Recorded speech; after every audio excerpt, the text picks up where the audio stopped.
with no other main series going, Vince Friese is probably the best thing to happen to Arenacross in a long time.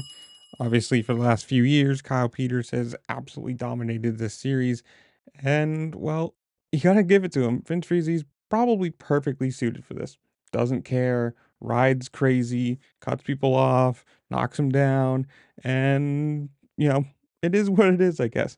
This is the one from this week with Robbie Wageman, and well, this might actually come and bite him in the ass. He's 24 points up. Sorry, 17 points up. He's 124 with Michael Hicks in second place in the standings at 107, and Robbie Wageman is seventh at 78. So he's probably already out of this championship, and he might just be the one to say, "Screw you, Vince Friese. I'm going to start taking you out now." I mean, obviously he tried in this race after being taken out the first time, not super hard.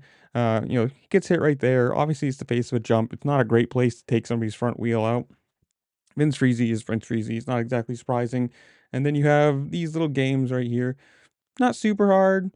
Again, this one could have done it if he wanted to, but probably at a lap down didn't want to get banned or fined or whatever it is. So it's gonna be funny to see at the next round what happens. Because if he can just clean out Vince Friese, it's gonna make a lot of people probably pretty happy and a lot of points changing. And well, I think we'd all be kind of fine with it. But I don't know. You guys tell me.